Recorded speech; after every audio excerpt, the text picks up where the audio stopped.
नमस्कार, आपण पाहताय न्यूज 18 लोकमत। आपल्या सगळ्यांचं स्वागत। मी मिलिंद भागवत आणि सगळ्यात सुरुवातीला बातमी न्यूज 18 लोकमतच्या एका मोठ्या इम्पॅक्टची।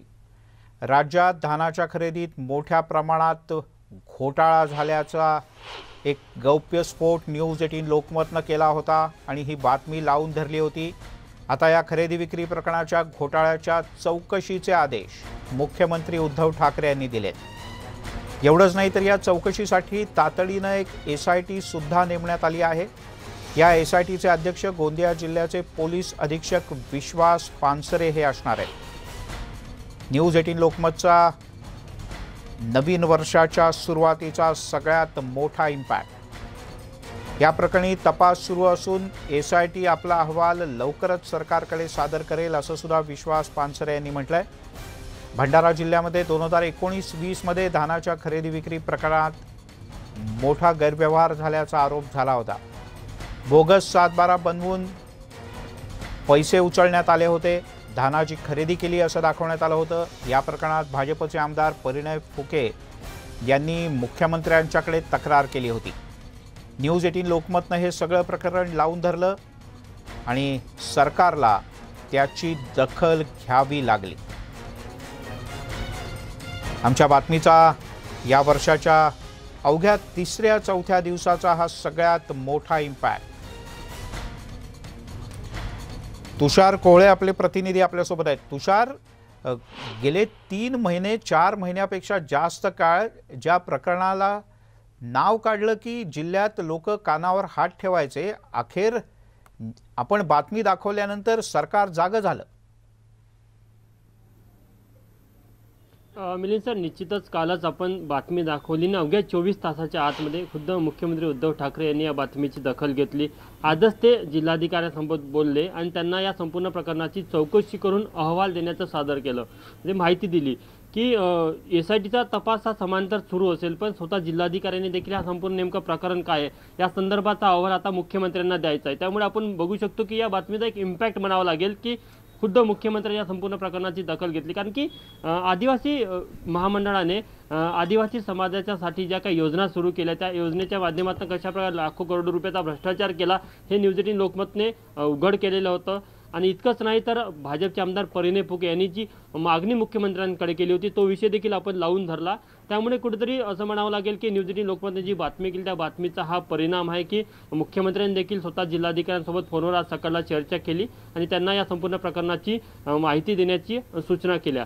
आता महत्त्वाचा विषय आणखी हा देखील आहे की या संपूर्ण जो एसआयटी मागच्या 10 महिन्यापासून या घोटाळ्याचा तपास करत होती, त्या एसआयटीचे अध्यक्ष विश्वास पानसरे जे गोंदियाचे अधीक्षक आहे, त्यांनी देखील न्यूज 18 लोकमतला माहिती दिली की ते लवकरात लवकर एसआयटीचा अहवाल देखील राज्य सरकारकडे सादर करणार आहे। त्यामुळे न्यूज 18 लोकमतचा जो इम्पॅक्ट आहे हा दोन्ही बाजूने पाहायला मिळतो। म्हणजे एसआयटीवर देखील त्याचा एक इम्पॅक्ट पडला तर आपल्याला पाहायला मिळतं आणि खुद्द मुख्यमंत्र्यांनी आपल्या बातमीची दखल घेतली। त्यामुळे निश्चितच या संपूर्ण घोटाळ्यामध्ये जे कोणी आरोपी असेल, ते सर्व जे दोषी असेल त्यांच्या निश्चितच कारवाई होण्याची अपेक्षा आपण व्यक्त करू शकतो। एकदा आपण पुन्हा आपल्या सगळ्या प्रेक्षकांना सांगूयात, कारण ज्यांनी कालचं आपलं वृत्त पाहिलेलं नाही तर ते आपल्या यूट्यूब चॅनलला जाऊन यूट्यूब चॅनल आपलं सबस्क्राईब केलं तर त्यांना या सगळ्या लिंक्स पाहायला मिळतील या घोटाळ्याच्या बद्दलच्या। पण ज्यांनी आत्ताच टीव्ही लावलाय त्यांच्याकरता अगदी थोडक्यात सांग की हा मुळात धान घोटाळा झाला कसा? किती हुशार असतात अधिकारी, किती हुशारीनं आणि चलाकीनं पैसे काढले त्यांनी? आदिवासी विकास महामंडळाने भंडारा गोंदिया जिल्ह्यामध्ये जो आदिवासी बहुल भाग आहे त्या भागामध्ये धान खरेदीची एक योजना राबवली।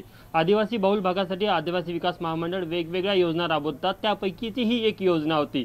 आता प्रश्न असा होता की या संपूर्ण भागामध्ये जे धानाचं उत्पन्न होतं ते 1,50,000 क्विंटल होतं, मात्र आदिवासी विकास महामंडळाने जे धान खरेदी केलं ते 2,82,000 क्विंटल होतं। म्हणजे जवळपास 1,32,000 क्विंटल अतिरिक्त धान्य खरेदी केलं, जे की त्या भागामध्ये उत्पादन होतच नाही। आणि इतकंच नाही तर या ज्या काही सेवा सहकारी सोसायट्या होत्या, ज्या सेवा सहकारी सोसायट्यामध्ये ज्या काही शेतकऱ्यांची नावं दाखवली गेली, ज्या काही शेतकऱ्यांची सातबारं जोडली गेली, ते सातबारं देखील बोगस असल्याचं पाहायला मिळालं। म्हणजे ज्या सातबाऱ्यावर शेती केलीच जात नाही असे सातबारे धान उत्पादक शेतकऱ्याच्या नावाने दाखवून त्यांच्या शेतातला धानाचा उचल केला असं देखील या संपूर्ण घोटाळ्यामध्ये आपल्याला पाहायला मिळालं होतं। तुषार, मी तुला थोडंसं थांबवतो। तू जे सांगितलंस ते 2 ओळीत परत एकदा सांगतो। मुळात जिल्ह्यामध्ये जेवढं उत्पादन होतं त्याच्या बरंच जास्त उत्पादन होतं असं दाखवण्याचा प्रयत्न झाला आणि त्याची खरेदी झाली। आणि दुसरं, ज्या जमिनीवरती पीक लावलंच जात नाही त्या जमिनीवरती पीक लावलंय असं या अधिकाऱ्यांनी दाखवलं आणि ते पीक खरेदी केलं असं म्हणून त्याचे पैसे सुद्धा वळते करून घेतले। तुषार, निश्चितच मिलिंद सर, आणि यामध्ये आणखी एक महत्त्वाचा विषय की कागदोपत्री अनेक अतिरिक्त धानाची, जे म्हणजे आता महत्त्वाचा विषय आहे की 1,32,000 क्विंटल अतिरिक्त धान जे दाखवलं गेलं ते नेमकं कसं दाखवलं, तर यामध्ये एका शेतकऱ्याच्या सातबाऱ्यावर जर त्याला 10 क्विंटल धान झालं असेल तर त्याचं जे धानाची उचल केली ती 30 क्विंटल 40 क्विंटल म्हणजे वाढू दाखवून एक प्रकारे तो अतिरिक्त धानाचा जो हिशोब आहे तो इथे दाखवण्यात आला आणि अतिरिक्त धानाचा जो फायदा या योजनेच्या माध्यमातून शेतकऱ्यांना जो द्यायचा असतो तो या अधिकाऱ्यांनी परस्पर भ्रष्टाचाराच्या माध्यमातून मिळवून घेतला। महत्त्वाचा विषय हा आहे की भाजपचे आमदार परिणय फुके यांनी मुख्यमंत्र्यांकडे या संदर्भात तक्रार केली होती की मागच्या 10 महिन्यापासून या संपूर्ण घोटाळ्याची चौकशी SIT करत आहे, मात्र अजूनही SITने आपला अहवाल सादर केलेला नाही। आज जेव्हा आम्ही SITचे अध्यक्ष विश्वास पानसरे गोंदियाचे जे अधीक्षक आहेत त्यांना देखील विचारलं, त्यांनी सांगितलं की आमचा तपास सुरू आहे, लवकरात लवकर SIT आपला अहवाल सादर करणार आहे। तर निश्चितच एक महत्त्वाचा विषय म्हणावा लागेल की ज्या शेतकऱ्यांसाठी शासन त्यांच्या हितासाठी योजना राबवतात, मात्र अधिकारी असेल किंवा त्या विभागात काम करणारे कर्मचारी असेल कशा प्रकारे या संपूर्ण योजनेचा जो उद्देश असतो तो बाजूला ठेवून एक वेगळ्याच उद्देशाने भ्रष्टाचार करून मलिदा खातात, हे या संपूर्ण भ्रष्टाचारामधून आपल्याला पाहायला मिळालं। म्हणजे शेतकऱ्यांना 4 पैसे मिळावेत पण शेतकरी राहिले बाजूला, त्यांचा सातबारा तसाच कोरा राहिला, त्यांच्या सातबाऱ्यावर पीक पण येत नाही आणि त्यांच्या सातबाऱ्याचा वापर करून अधिकाऱ्यांनीच स्वतःचं उखळ पांढरं करून घेतलं। आणि म्हणूनच परिणय फुके यांनी हा विषय लावून धरल्यानंतर न्यूज 18 लोकमतनं सुद्धा हा विषय लावून धरला। तुषार, धन्यवाद आणि अभिनंदन। अशी केव्हाही कुठल्याही प्रकारची बातमी असते की ज्यात गडबड, गोंधळ आणि गैरव्यवहार असतो, ती बातमी आम्ही निश्चितपणे कायम लावून धरतो आणि असे अनेक घोटाळे, असे अनेक गैरव्यवहार गेल्या काही काळात न्यूज 18 लोकमतनं समोर आणले आणि त्याचा एक मोठा इम्पॅक्ट सुद्धा आपल्याला पाहायला मिळाला। वळूयात पुढच्या बातमीकडे। शिवसेना आणि भाजप युतीच्या संदर्भात एक मोठं विधान राज्यातल्या महाविकास आघाडी सरकारमधल्या एका जबाबदार मंत्र्यानं केलं आणि ते सुद्धा शिवसेनेच्या मंत्र्यानं। जर का नितीन गडकरी यांनी पुढाकार घेतला तर महाराष्ट्रात युती पुन्हा शक्य होईल असं शिवसेनेचे नेते म्हणतात। शिवसेनेचे नेते आणि मंत्री अब्दुल सत्तार यांचं हे विधान आहे। गडकरी आणि ठाकरे कुटुंबियांचे अतिशय जवळचे संबंध आहेत, जवळचं नातं आहे आणि त्यामुळेच हे नितीन गडकरी यांनी पुढाकार घेतला तर शक्य आहे असं अब्दुल सत्तार यांनी म्हटलंय।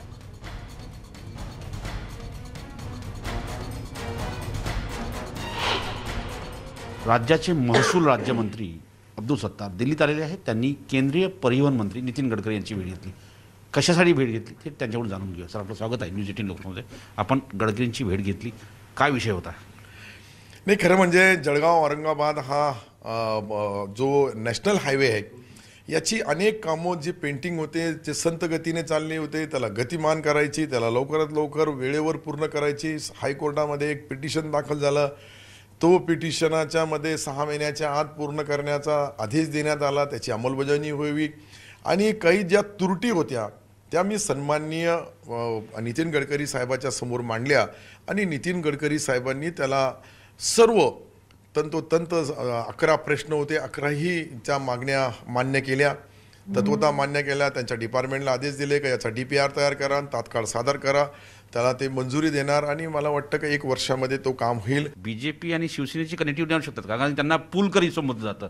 गडकरी हे जे आडनाव आहे त्यांच्या त्या आडनावासोबत पुलकरी समजतात। मग शिवसेना आणि भाजपमधलं जे पूल निर्माण करायचं आहे त्यांची ताकद आहे ती करण्याची? निश्चित सन्माननीय गडकरी साहेब आमच्या राज्याचे, या देशाचे नेते आहे, पण महाराष्ट्र राज्याचेही ज्येष्ठ नेते आहेत। त्यांचे आणि ठाकरे परिवारांचे इतके जवळचे संबंध आहे का आदरणीय उद्धवजी ठाकरे साहेब आजही त्यांचा पूर्ण सन्मान करतात, आदर करतात आणि ह्यासाठी मी बोलू लागलो की त्यांचा अनेक वर्षाचा इतिहास पाहिला, प्रमोद महाजनपासून अटल बिहारी वाजपेयीपासून तर आजपर्यंत हे नितीन गडकरी साहेबाच्या माध्यमातून मोठ्या प्रमाणावर शिवसेना भाजपच्या अनेक वर्षाचा इतिहास समोर आहे। त्यांनी कदाचित हा निर्णय घेतला आणि उद्धवजींनी मान्य केला तर प्रश्नच मिटल। आज जो कधी कधी अडचण येते, तुम्ही पाहिलं असेल 36,000 कोटी GSTचे पैसे जे राज्याचे हक्काचे ते राजकारणामुळे मिळत नाही. आज आमचे सन्माननीय राज्यपाल महोदय जे आहे, अनेक प्रश्न त्यासाठी राज्य सरकार आणि राज्यपाल या दोघांमध्ये कॉन्ट्रसी होते आणि त्यामध्ये राज्याचं नुकसान होऊ नये याचीही दक्षता घेण्यासाठी खरं म्हणजे नितीन गडकरी साहेबासारखे जे राजकारणी आहेत, हे राजकारणी सरळ बोलतात, सत्य बोलतात आणि खरं बोलतात. हे खोटं बोलत नाही आणि कोणाला भीत बी नाही. झाले तर होईल का सत्ता निर्माण? मी तुम्हाला सांगतो की आदरणीय नितीन गडकरी साहेबांनी, आदरणीय सन्माननीय आमचे नेते, आमच्या पक्षप्रमुख उद्धवजीच्या समोर काही प्रश्न ठेवले तर निश्चित त्याला वाटचाल मिळू शकते. काही तर अवघड नाही आहे. दोघंही नेते मोठे आहेत आणि असं होऊ शकतो. नवी दिल्लीहून व्हिडिओ जर्नलिस्ट राजू खत्रीसह प्रशांत नामदास, न्यूज 18 लोकमत. आणि त्यातही हे जे विधान केलं हे शिवसेनेच्या मंत्र्यांनी केल्यामुळे त्याला विशेष महत्त्व आहे. अर्थात प्रमोद महाजन आणि गोपीनाथ मुंडे यांच्यानंतर शिवसेनेशी सर्वाधिक जवळीक असलेला भाजपचा नेता, शिवसेना ज्यांच्या शब्दाला मान देते किंवा शिवसेनेमध्ये ज्यांच्या शब्दाबद्दल आदर आहे असा भाजपतला नेता म्हणजेच नितीन गडकरी. आणि नितीन गडकरी यांच्याकडे केंद्रातलं अतिशय मोठं आणि महत्त्वाचं पद आहे. एवढंच नाही तर केंद्रातल्या भाजप सरकारच्या सलग दुसऱ्या टर्ममधले सगळ्यात सक्रिय आणि यशस्वी मंत्री म्हणून सुद्धा नितीन गडकरी यांच्याकडे पाहिलं जातं. प्रवीण दरेकर आपल्यासोबत जोडले गेलेत, विधान परिषदेतले विरोधी पक्षनेते आणि भाजपचे ज्येष्ठ नेते. दरेकरजी, अब्दुल सत्तार यांनी असं विधान केलंय की शिवसेना भाजपमधला पूल गडकरी होऊ शकतात.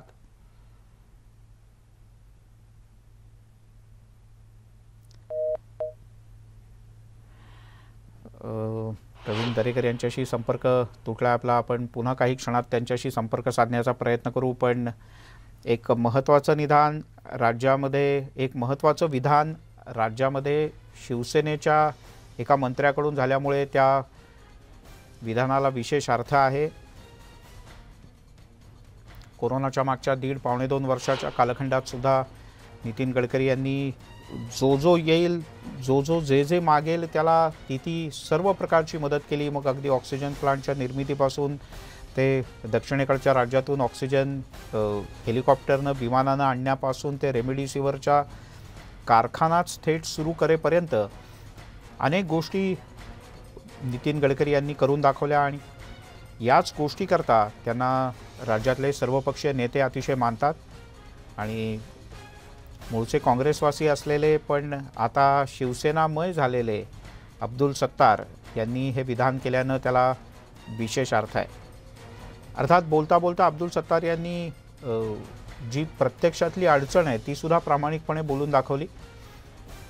ती म्हणजे राज्यपाल आणि राज्य सरकार यांच्यातले संबंध, यासोबतच केंद्र आणि राज्य सरकारमधले संबंध, या सगळ्यातून जर का मार्ग काढायचा असेल आणि राज्याचा विकास साधायचा असेल तर प्रवीण दरेकर आपल्यासोबत जोडले गेलेत पुन्हा एकदा. प्रवीणजी, माझा आवाज येतोय? हो, येतोय. प्रवीणजी, अब्दुल सत्तार यांनी दिल्लीमध्ये न्यूज 18 लोकमतशी बोलताना असं म्हटलं की शिवसेना आणि भाजपची युती होऊ शकते आणि त्यामधला पूल हे नितीन गडकरी असू शकतात. तुम्हाला काय वाटतं? मला वाटतं जुम्मा 4 दिवस या ठिकाणी अब्दुल सत्तारांना शिवसेनेत येऊन झालेले आहेत आणि अब्दुल सत्तारांना कुठल्याही प्रकारची अथॉरिटी नाही, अधिकृत त्या ठिकाणी त्यांना एखादी भूमिका घ्यायचा अधिकारही नाहीये. आणि त्याच्यावर त्यांच्या वक्तव्याला फारसं गांभीर्यानं घेण्याची काहीच आवश्यकता नाही. याचं कारण शिवसेनेच्या नेतृत्वाकडून, त्यानंतर संजय राऊत यांच्याकडून नवे मित्र नंदत खुशीत शिवसेनेचं व्यवस्थित चालू आहे. कारण आपण बघाल, काही दिवसापूर्वी पक्षप्रमुख, राज्याचे मुख्यमंत्री उद्धवजी ठाकरे साहेबांनी सांगितलं की आम्ही सध्या नवीन मित्र जोडले, नव्या मित्रांसोबत आहोत, काम करतोय. आणि त्याच्यामुळे मला वाटत नाही आता अब्दुल सत्तार काँग्रेस, राष्ट्रवादी आणि शिवसेनेमध्ये विसंवाद चालला असेल किंवा काही गडबड तर होणार दिसले म्हणून की काय अशा प्रकारची एखादी राखीव जागा आपण बोलतो तशा पद्धतीनं दगड मारून किंवा खोटा हलवून बळकट करण्याचा तर प्रयत्न नाही ना. आणि गडकरी साहेब आमचे नेतेच आहेत ना, त्याच्यामुळे आमच्यामध्ये गडकरी साहेब असतील, फडणवीस साहेब असतील, असं काय दोन दोन विगतवारी करण्याची काहीच आवश्यकता नाही. आणि उद्या गडकरी साहेबांनी निर्णय तुम्हाला असं वाटतं की घेतला अब्दुल सत्तार यांचं विधान अजिबात गांभीर्यानं घेण्याची गरज नाही? नाही, अजिबात ना, अजिबात. अब्दुल सत्तारच गंभीर नसतात, त्याच्यामुळे त्यांचं विधान गांभीर्यानं घेण्याचा काही प्रश्नच उद्भवत नाही. ते आपलं मीडियासाठी काहीतरी खळबळजनक बोलायचं असतं आणि म्हणून ते 2-4 दिवसात ना काहीतरी वेगळं बोलत असतात आणि त्याचाच प्रकार या ठिकाणी आहे. त्याच्या पलीकडे त्यांच्या वक्तव्याला गांभीर्यानं घेण्याची मला अजिबात आवश्यकता वाटत नाही. बर, प्रवीणजी धन्यवाद, तुम्ही न्यूज 18 लोकमतशी बोललात त्याबद्दल. त्यामुळे प्रवीण दरेकर भाजपचे नेते आणि विधान परिषदेतले विरोधी पक्षनेते त्यांनी असं म्हटलंय की आत्ता कुठे अब्दुल सत्तार हे शिवसेनेत दाखल झालेत आणि त्यांना थेट युतीच्या बद्दल बोलण्याचे कोणतेही अधिकार नाहीत. त्यामुळे अब्दुल सत्तार यांच्या या विधानाला काहीही अर्थ नाही. पुन्हा एकदा आपण ऐकूयात की अब्दुल सत्तार यांनी नेमकं काय विधान केलंय ते. सन्माननीय गडकरी साहेब आमच्या राज्याचे या देशाचे नेते आहे, पण महाराष्ट्र राज्याचेही ज्येष्ठ नेते आहेत. त्यांचे आणि ठाकरे परिवारांचे इतके जवळचे संबंध आहे का आदरणीय उद्धवजी ठाकरे साहेब आजही त्यांचा पूर्ण सन्मान करतात, आदर करतात. आणि ह्यासाठी मी बोलू लागलो की त्यांचा अनेक वर्षाचा इतिहास पाहिला, प्रमोद महाजनपासून अटल बिहारी वाजपेयीपासून तर आजपर्यंत हे नितीन गडकरी साहेबाच्या माध्यमातून मोठ्या प्रमाणावर शिवसेना भाजपच्या अनेक वर्षाचा इतिहास समोर आहे. त्यांनी कदाचित हा निर्णय घेतला आणि उद्धवजींनी मान्य केला तर प्रश्नच मिटल. तेव्हा एक महत्त्वाचं विधान अब्दुल सत्तार यांनी केलं आणि पण भाजपचे नेते प्रवीण दरेकर यांना असं वाटतं की या विधानाकडे फारसं गांभीर्यानं बघण्याची गरज नाही. माध्यमांचं किंवा लोकांचं लक्ष वेधून घेण्याकरता बहुधा अब्दुल सत्तार यांनी अशा प्रकारचं विधान केलं असा दावासुद्धा प्रवीण दरेकर यांनी केला.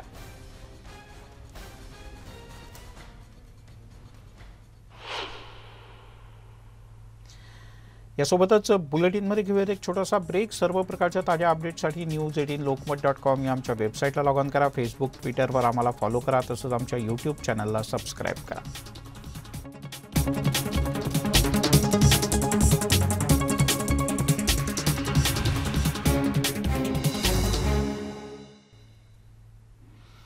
आपण पाहताय न्यूज 18 लोकमत आणि आता वळूयात अन्य काही महत्त्वाच्या बातम्यांकडे. महाराष्ट्रातील पहिली बैलगाडा शर्यत ही सांगलीच्या कवठे महांकाळच्या रांगोळ्या या ठिकाणी पार पडते आहे. ही औपचारिकपणे अधिकृत परवानगी काढून आयोजित करण्यात आलेली बैलगाडा शर्यत आहे. आयोजकांच्याकडून याची अतिशय जय्यत तयारी करण्यात आली आहे तर दुसऱ्या बाजूला पोलीस प्रशासनाकडून सुद्धा स्पर्धेच्या ठिकाणी मोठा बंदोबस्त तैनात करण्यात आला. थोड्याच वेळात स्पर्धेला सुरुवात होणार आहे.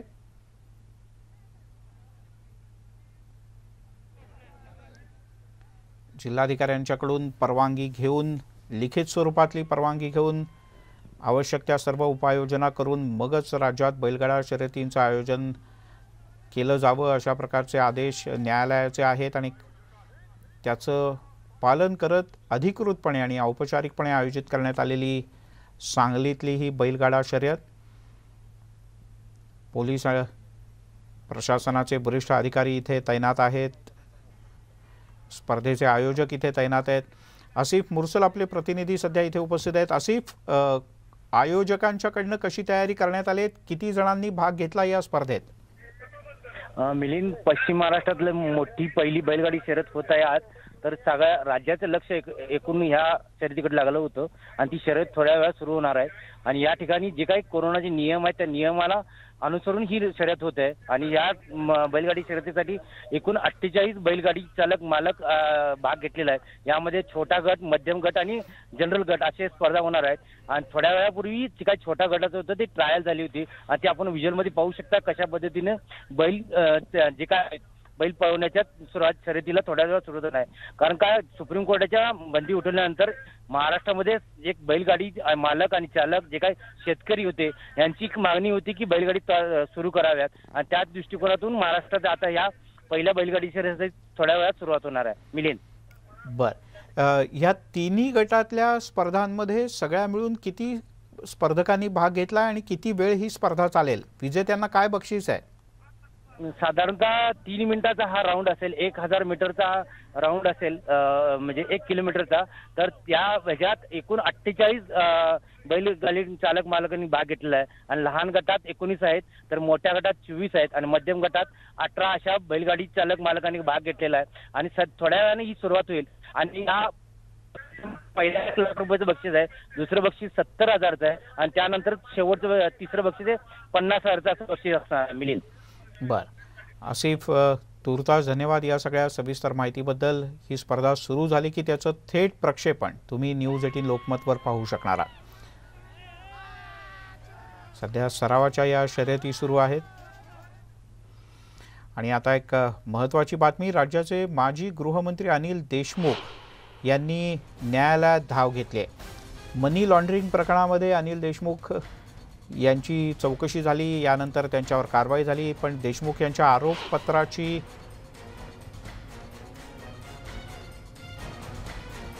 दखल घेण्यात आली नाही. डिफॉल्ट जामिनासाठी आता विशेष ईडी न्यायालयात हे प्रकरण आहे. या डिफॉल्ट जामिनावर उद्याला सुनावणी होणार आहे आणि कदाचित उद्यालाच या संदर्भातला निर्णय सुद्धा होऊ शकतो.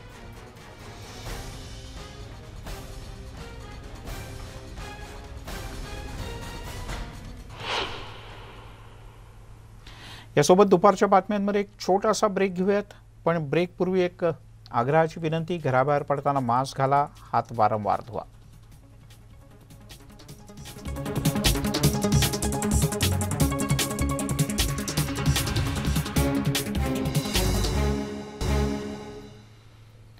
आपण पाहताय दुपारच्या बातम्या. आणि आता मुंबईकरांसाठी अतिशय महत्त्वाची बातमी. सगळ्यांनी नीट लक्ष देऊन ऐका. मुंबईमध्ये जर 20,000च्या पेक्षा जास्त रुग्ण सापडले तर मिनी लॉकडाऊन लावावा लागेल अशी शक्यता मुंबईच्या महापौर किशोरी पेडणेकर यांनी व्यक्त केली.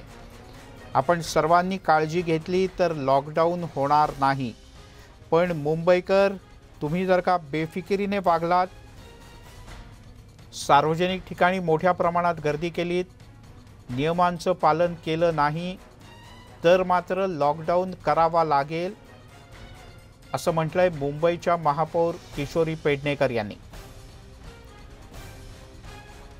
कोरोनाची पहिली आणि दुसरी लाट आपण थोपवली आहे, त्यामुळे नागरिकांच्या सहकार्यानेच ही लढाई आपण जिंकू शकतो. येत्या 2 ते 3 दिवसात स्वतः मुख्यमंत्री कोरोनाच्या संदर्भात जनतेशी संवाद साधणार असल्याचं सूतोवाच सुद्धा किशोरी पेडणेकर यांनी केलं.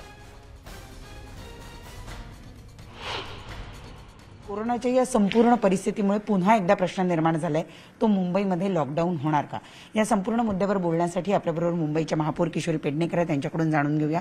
ताई, सगळे मुंबईकर आता एकच प्रश्न विचारायला लागले. रोज 7,000 8,000 रुग्ण सापडायला लागलेले आहेत, त्यामुळे मुंबईमध्ये लॉकडाऊन होणार का असा प्रश्न आता सर्वत्र विचारला जातोय.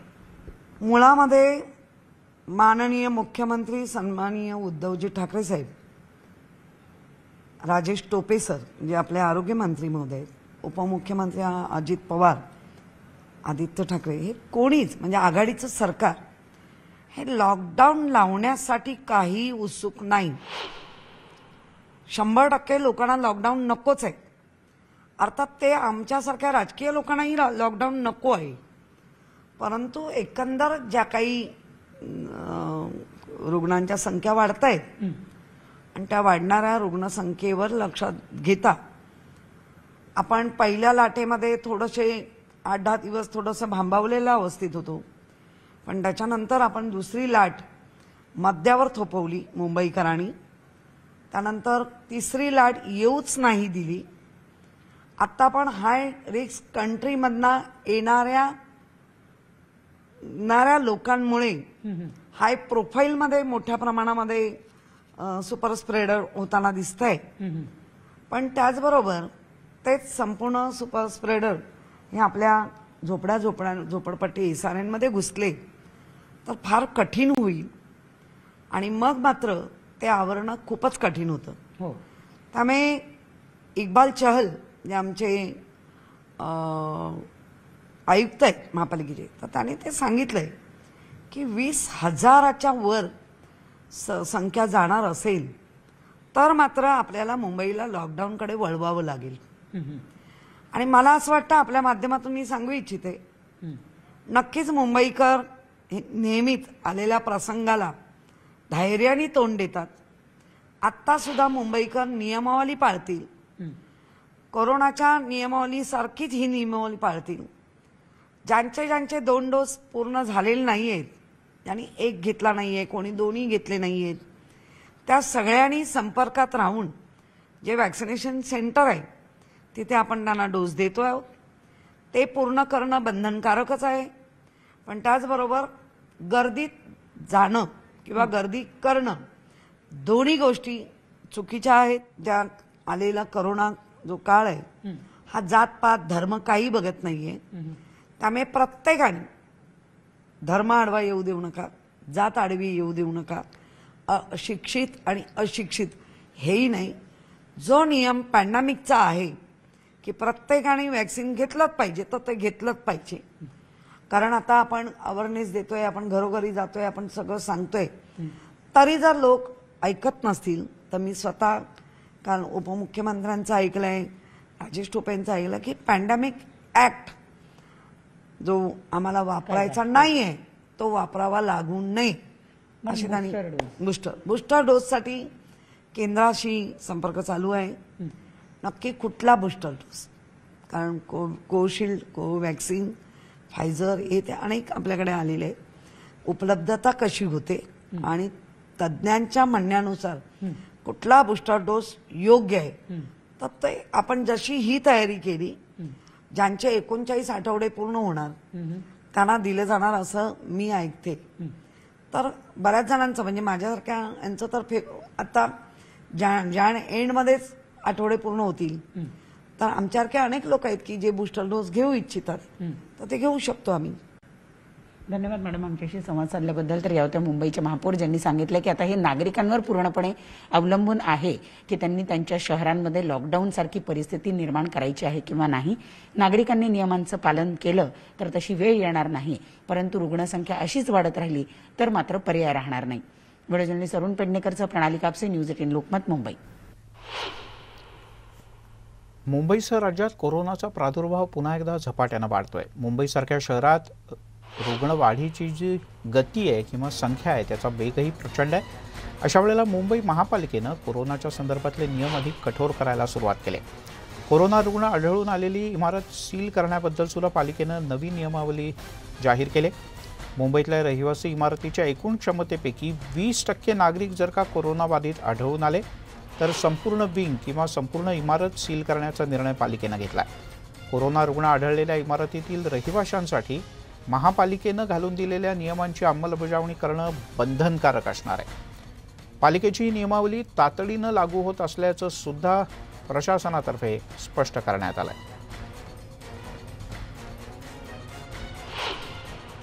एका इमारतीच्या विंगमध्ये 20 किंवा त्यापेक्षा जास्त कोविड बाधित रुग्ण आढळल्यास 20% तर ती इमारत सील करण्याचा निर्णय महानगरपालिकेने घेतला. आता यापूर्वी इमारतींमध्ये विंगमध्ये 10पेक्षा जास्त आढळल्यास सील करण्यात येत होती, परंतु आता मात्र 20% घरांमध्ये बाधित रुग्ण आढळल्यास त्या इमारतीला सील करण्यात येणार आहे. तिकडे कोरोनाचा वाढता धोका लक्षात घेऊन राज्य पोलिसांनी सुद्धा एक मोठा आणि महत्त्वपूर्ण निर्णय घेतला आहे. पोलिसांसाठी वर्क फ्रॉम होम सुरू करण्यात येणार आहे. तसंच पोलीस स्थानकातली गर्दी टाळण्यासाठी सुद्धा आवाहन करण्यात आलं आहे. 55 पेक्षा जास्त वय असलेल्या पोलिसांच्याकरता हे आदेश लागू असतील. त्यासोबतच आरोपींना प्रत्यक्ष कोर्टात नेण्यापेक्षा व्हिडिओ कॉन्फरन्सिंगच्या माध्यमातून हजेरी लावण्यावर आता भर देण्यात यावा असे आदेश सुद्धा प्रशासनानं दिलेत. कोरोनाच्या वाढत्या आकड्यांच्या पार्श्वभूमीवर हा निर्णय घेण्यात आला आहे.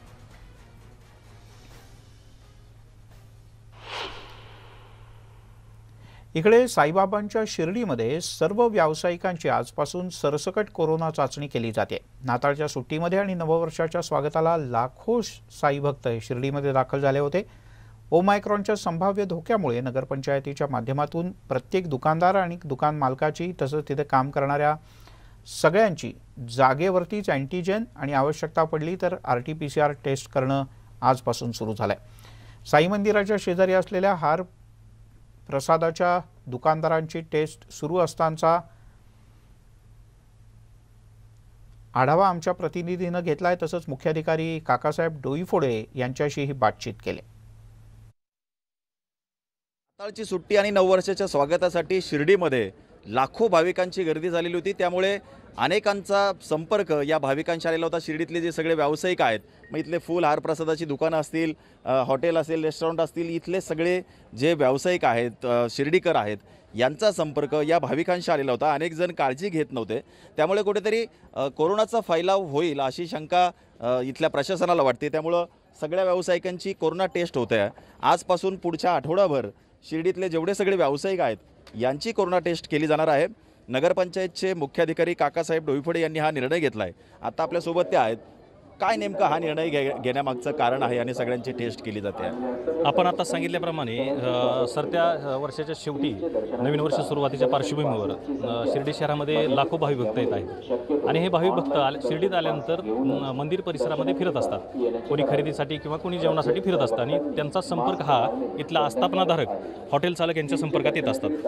आणि दुर्दैवानं जर एखादा भाविक जर कोरोना पॉझिटिव्ह असेल आणि तो जर आपल्या सुपर स्प्रेडरच्या संपर्कात आला तर दुर्दैवानं शहरामध्ये कोरोनाचा विस्फोट होण्याची शक्यता दाट असते. या पार्श्वभूमीवर नगरपंचायतनं निर्णय घेतलेला आहे की आता गर्दी थोडी ओसरते, त्यामुळं सर्व आस्थापनाधारकांची, हॉटेल मालकांची, हॉटेल चालक आणि हॉटेलमध्ये काम करणारे व्यक्ती या सर्वांची टेस्ट घ्यायची, जेणेकरून एखादा जर पॉझिटिव्ह असेल तर तो लवकर डिटेक्ट होऊन त्याच्यावर आपल्याला उपाययोजना करता येईल. साधारण ही मोहीम किती दिवस चालणार आहे आणि किती व्यावसायिक किंवा किती शिर्डीकरांची टेस्ट होईल आणि आता ओमायक्रॉनच्या पार्श्वभूमीवर नवीन काही निर्बंध असणार आहेत का? साधारणतः आपली ही मोहीम आता आठवडाभर चालू ठेवायची आहे आपल्याला आणि याच्यामध्ये साधारणपणे 6,000 ते 7,000 आपल्याला जे आस्थापनाधारक त्यांच्यामध्ये काम करणाऱ्या लोकांना कव्हर करायचं आहे. ओमिक्रॉनच्या पार्श्वभूमीवर आपल्याला ही काळजी घेणं फार गरजेचं आहे, कारण आपण पाहतोच आहे की जगभरामध्ये आता ओमिक्रॉनचा फैलाव हा वाढत आहे आणि त्या पार्श्वभूमीवर आपण हा निर्णय घेतलेला आहे. आपण बघितलं तर कुठेतरी ओमायक्रॉनचा जो धोका दिवसागणिक वाढत चालला आहे, त्या पार्श्वभूमीवरती शिर्डी पंचायतने हा निर्णय घेतला आहे आणि गर्दी झाली होती आणि गर्दीचा संपर्क या इथल्या सगळ्या व्यावसायिकांशी आलेला होता. त्यामुळे सगळ्यांची कोरोना टेस्ट केली जाते. याच्यामध्ये आता किती जण पॉझिटिव्ह झाले, काय चित्र आहे हे लवकरच स्पष्ट होणार आहे. हरीश दिमोटे, न्यूज 18 लोकमत, शिर्डी. यासोबतच बुलेटिनमध्ये घेऊयात आणखीन एक छोटासा ब्रेक. लगेचच परत येतोय. ब्रेक नंतर काही खास.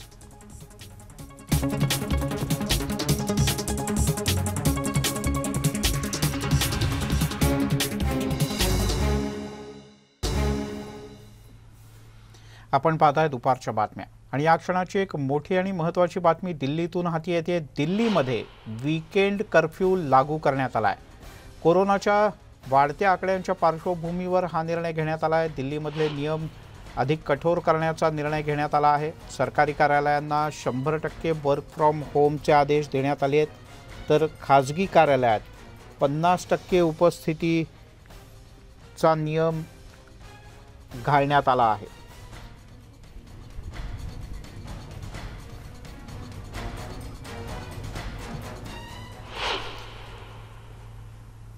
यासोबतच आमच्या या बुलेटिनमध्ये इथेच थांबूयात, पण काही क्षणात माझी सहकारी सुवर्णा जोशी काही खास बातम्या घेऊन येते. पण जाता जाता एक महत्त्वाची आठवण, जसं तुम्ही आमच्या वेबसाईटला लॉग ऑन करता, ट्विटरवर किंवा फेसबुकवर आम्हाला फॉलो करता, तसंच आमच्या यूट्यूब चॅनलला सबस्क्राईब करायला विसरू नका. सोपं आहे.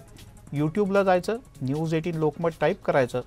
आमचं चॅनल दिसलं की सगळ्यात उजव्या बाजूला बेलचा आयकॉन आहे, तो दाबायचा, म्हणजे आमचे सर्व व्हिडिओचे अपडेट्स तुम्हाला लगेच तुमच्या मोबाईलवर मिळतील.